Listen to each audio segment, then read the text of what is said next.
My name is Alina.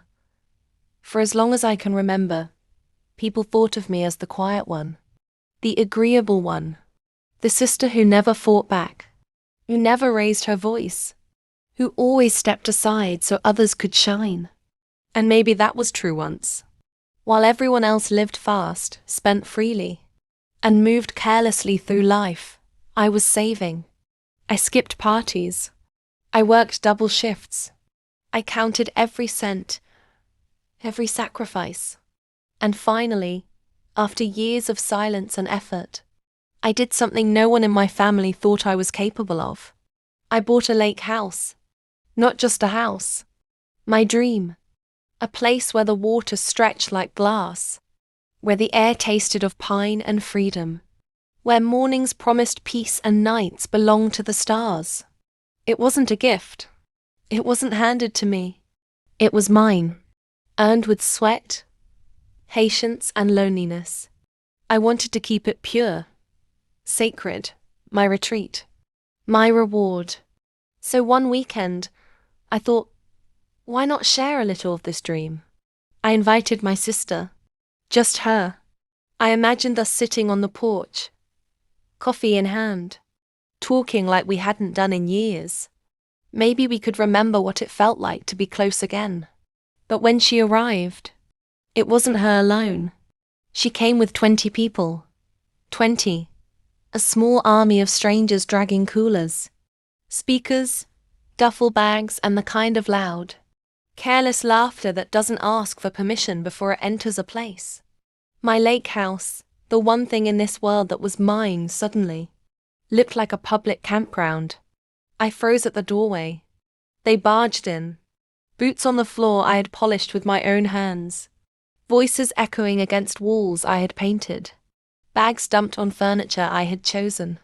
My sister glanced at me, smirking in that way only family can, half daring, half mocking.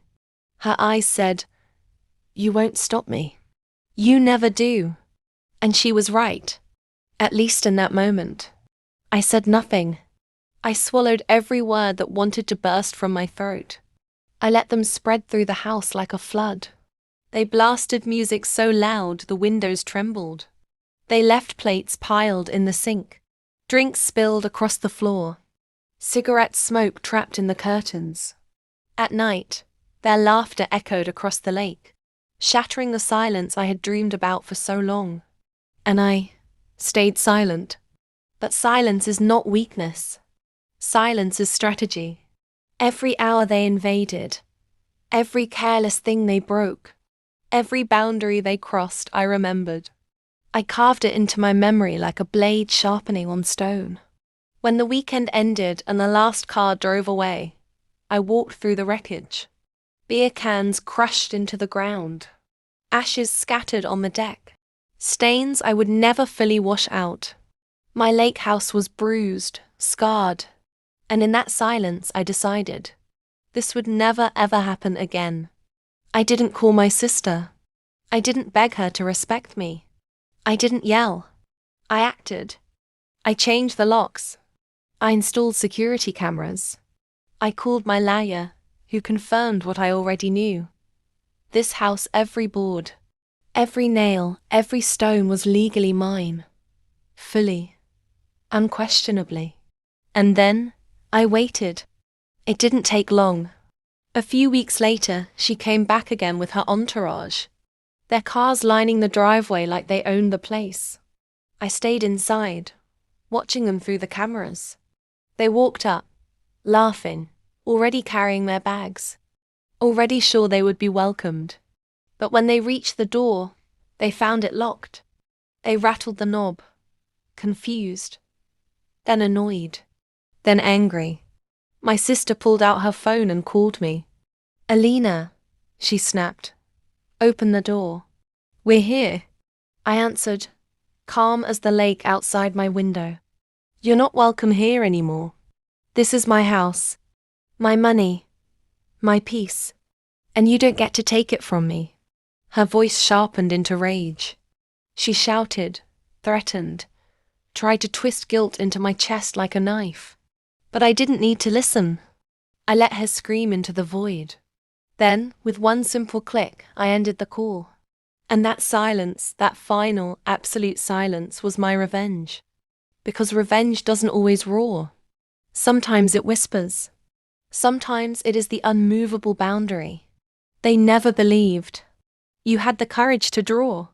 Sometimes it's a locked door, a calm voice, and a truth they can't escape. You have no place here anymore. They stood outside for nearly an hour, shouting, pretending. They had power, but the cameras recorded it all. And I watched from inside, safe, unbothered, victorious.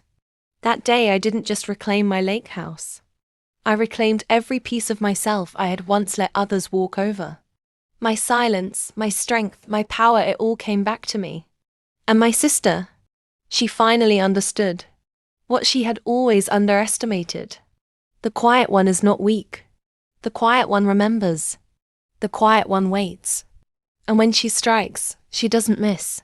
So if you are listening to this story, take this with you. You don't have to scream to win. You don't have to fight loud to fight hard.